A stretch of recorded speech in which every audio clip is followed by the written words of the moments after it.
Good morning, Bimblers. And you join me at Exton Bolshaw Lane. I keep wanting to call it Euxton Bolshaw Lane. But today, we're going to Chorley, a place I've never been before. But we're going to make one of my Bimblers extraordinarily happy, because he requests Chorley in the comment section every week. So this is for you, Chorley. So let's stop messing about, and let's bimble.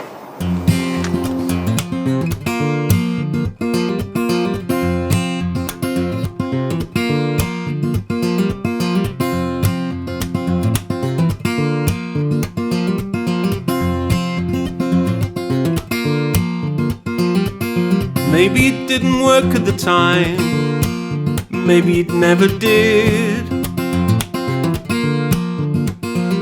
A mistake that made the distance, or a trying way to live.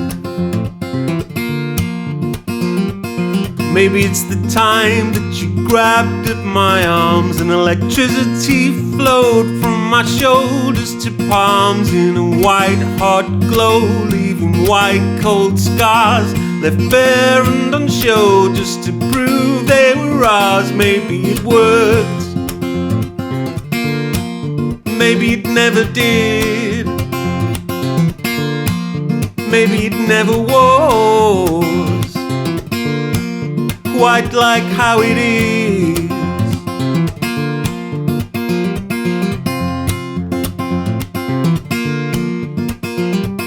Maybe it didn't work at the time. Our first port of call, Bimblers, is Chorley Cemetery. You know, because we're so cheerful here at Bimblism. We like to come to cemeteries on Saturday mornings. But Chorley Cemetery is home to a very special grave. Very special to those of us who like a posh supermarket or getting 4 items on a meal deal. That would be the grave of Edwin Henry Booth, the fella who started Booth Supermarkets. It's where you do your shopping on your holidays, isn't it, Bimblers? Get some bits and treat yourself. First port of call when you come out of Windermere Station, or where you get your bread and milk from when you're over in Ulverston. Edwin Henry Booth was born in Bury in 1828. And when he was 11 years old, he ran away from home. He was an orphan. And he ran away to Blackpool to open a shop. He called it the China House. Sold mostly tea, hence the name. According to my big book of Bimble, in his own words, he wanted to sell the best food and drink available in attractive stores, staffed with first-class assistants. And I think he's keeping that promise. He opened his second store here in Chorley when he was only 27. And then the government changed the licensing laws, which meant that he could sell booze, and he was making money hand over fist. So he opened a further 3 stores, one in Preston, one in Lytham and one in Blackburn. Do you know that one of the booze ships was one of the first ships at the newly opened Preston docks in 1892? It would have been a booze ship, a ship carrying cement, and the Royal Yacht with Prince Alfred on board, ready to open the new docks. Edwin died in 1899 and he was buried here in Chorley Cemetery. But after he died, the business carried on. They've got 27 booze supermarkets now, all around the northwest, in your Lancashire and your Cumbria, Yorkshire, even Cheshire. In 2023, his great-great-grandson, Edwin John Booth, became the CEO, the chairman, keeping it in the family. Bet he doesn't live in Chorley. That's Bimble. A novelty improvement, left lonely as it gives. Or maybe it's the time that you closed both your eyes and you pouted your lips as you waited for mine in the soft red glow of your soft cold arms. Serotonin burnt holes through my veins to my heart. Maybe it worked, maybe it never did, maybe it never was quite like how it is. Maybe it's the time that I wanted to say that my limbs won't move more than 2 feet away from your day glows side, luminescent sparks. I could burst into flames from one beat from your heart, maybe it would. I thought I'd sit here with my new mate and tell you all about Astley Park and the fabulous Astley Hall. It was once the base of the Knights of St. John of Jerusalem. They were a Catholic military order, like the Catholic Army if you will. But in the 15th century, they sold it to the Charnock family, as in Charnock Richard. That's an area here in Chorley, and a motorway service station.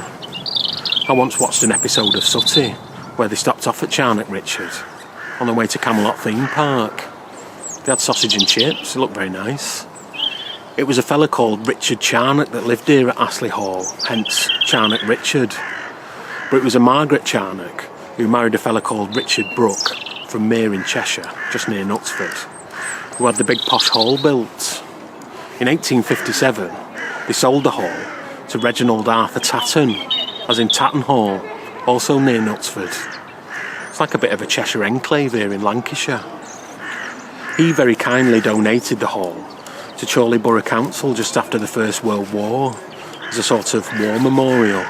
A lot of posh lads did that at the time. It's said that Oliver Cromwell once stayed here at Astley Hall after the Battle of Preston, and it's rumoured that he left his boots here. That's since been proved incorrect. Not that Oliver Cromwell once stayed here at Astley Hall, but that he left his boots here. I mean, you wouldn't go into battle without your boots on in Wigan and Warrington, would you? You wouldn't go into battle without your boots on, would you, mate? See?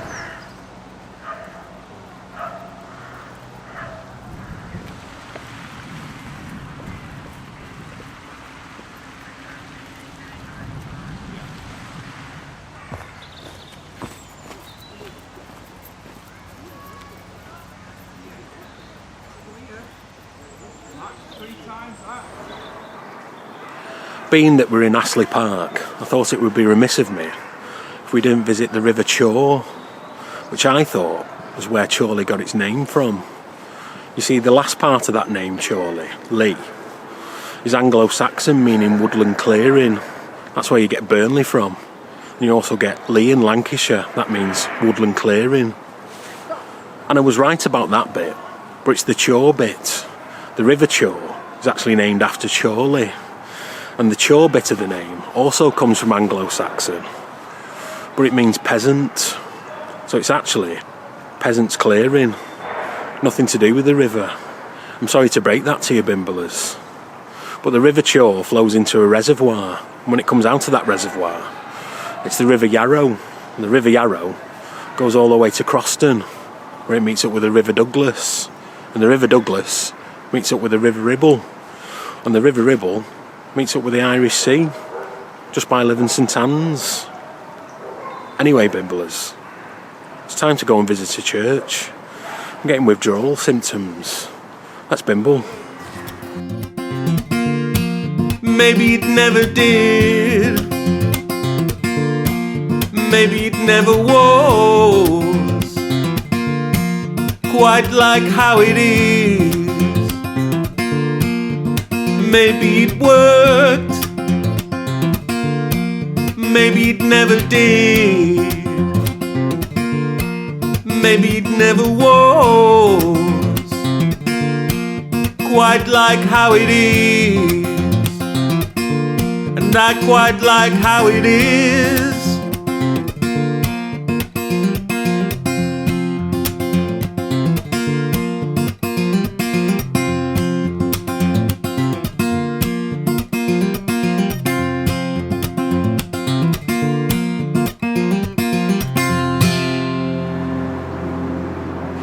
You find me, Bimblers, in an alleyway by a disused pub. One, to get away from the traffic noise, and two, to calm down. There's too much to see all in one place. I came out of that park and I noticed they had an archway, so I looked on my phone to see what it was. And apparently it used to be the entrance to something called Gillibrand Hall or Gillibrand Hall. No idea how you pronounce it because I've not done my research. Just over the road from that you have Chorley Town Hall. Didn't think to research that either, with its stunning clock tower. That was designed by two chaps called John Lads, and William Henry Powell. That was before William Henry Powell went over to South Africa to build buildings there. Stunning building. Probably should have just bimbled to that. Opposite the town hall, they've got a gold post box. Do you know what a gold post box means, Bimblers? It means someone from Chorley won a gold medal in the 2012 Olympics, and that person was speed bimbler Bradley Wiggins. It's all too much. He only came to see St Lawrence's Church. Speaking of St Lawrence's Church, the first records about St Lawrence's Church go back to 1362, and legend has it that the bones of St Lawrence were actually held in St Lawrence's Church. The evidence for that is from a letter that was wrote in 1442 saying that the bones were there. If you don't know who St Lawrence is, he's one of 7 deacons that were martyred in Rome. They were persecuted by the Roman Emperor Valerian in 258 AD. So I find it hard to believe that the bones ended up in Chorley in 1442, but you never know. In Victorian times, St Lawrence's Church needed a bit of an MOT, and there's some controversy about that. Nicolaus Pevsner says that it was Charles Reed that did the MOT. Charles Reed designed Lytham Market Hall and Runcorn Town Hall, and that hall in Victoria Park in St Helens, which we've bimbled to in the past. But another fella called James Price, another historian, says it was my mate, Edward Graham Paley.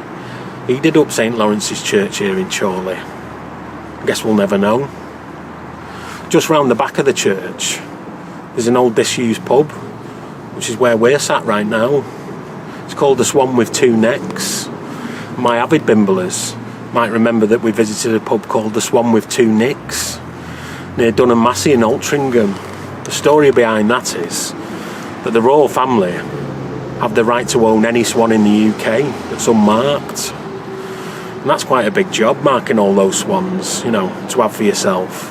So in the 15th century, they teamed up with 2 companies and they said, if you mark our swans, you can have half of the swan. What you would do with half a swan, I don't know. They would mark those swans by putting a little nick in the bill. If a swan has 1 nick in its bill, it means it's owned by dyers and the royal family. And if it has 2 nicks in its bill, it's owned by a company called Vintners and the royal family. So I think this pub used to be called the Swan with 2 Nicks. Either that, or the River Chor's a bit polluted and there's mutant swans walking around Chorley with 2 necks. I'd like to go in the Swan with 2 Necks and have a pint and calm down, but it's all boarded up and closed down. I think we'll have to make do with a Chorley cake from Booth's. Let's bimble.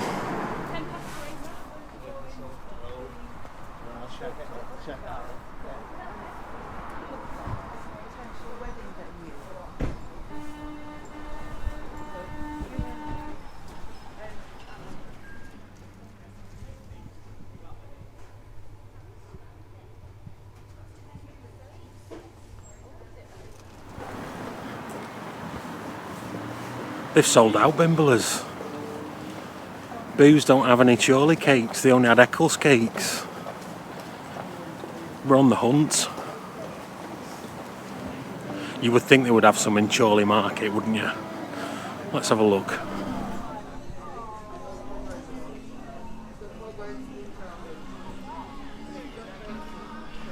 I'm drawing another loss here, Bimblers. Don't know where I'm going. Just on the hunt for Chorley cakes. Oh, wait there. No, that's a butcher's.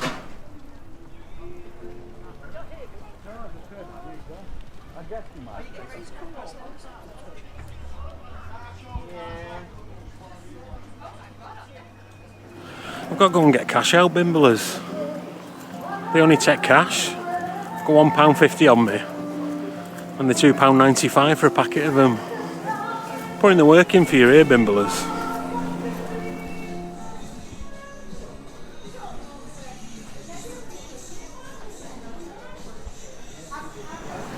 It's a completely different mission now, Bimblers. The hunt for a cash machine.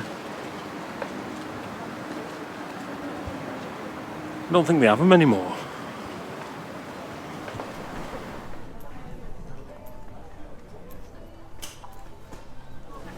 local honey, and then Oh yeah. Could you have some Chorley cakes, please?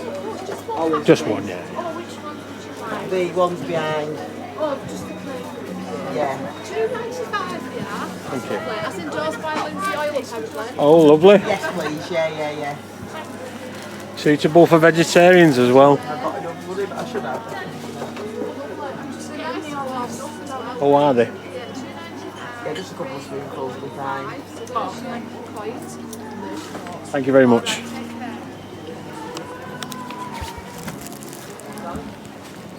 Success.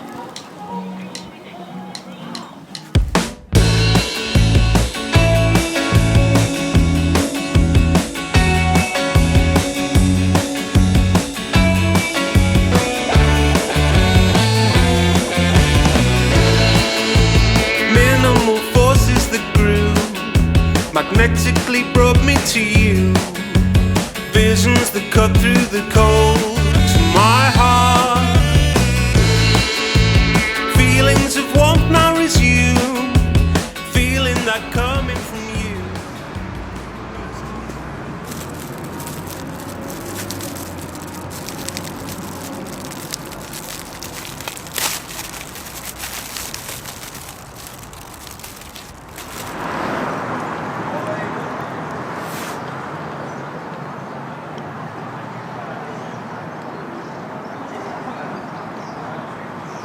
Hard won these Chorley cakes, Bimblers. That was a lot harder than it should have been. But they are quite delicious. Have you ever had one? They're like an Eccles cake. But an Eccles cake is made with flaky pastry, with sugar on the top.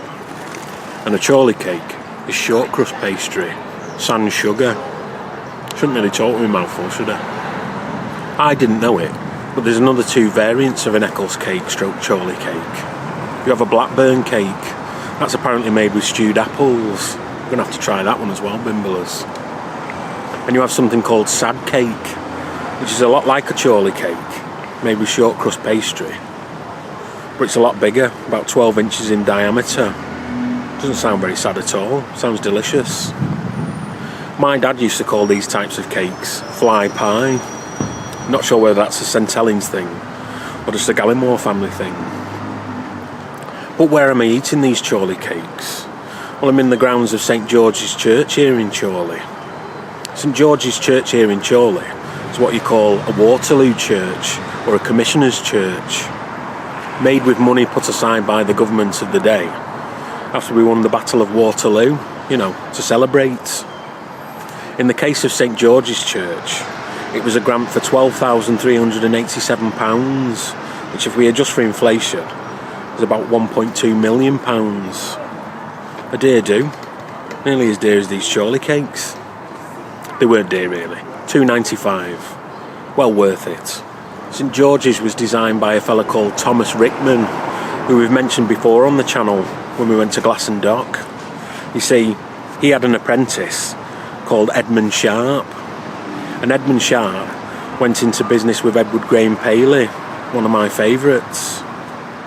Mr. Rickman was from a large Quaker family, but he had to distance himself from that family when he married his first cousin. Her name was Lucy Rickman, same surname and everything. His family didn't approve, not sure I do either.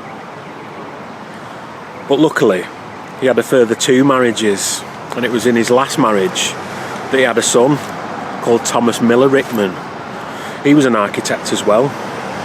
Keeping it in the family, just like his dad. Thomas Rickman Sr.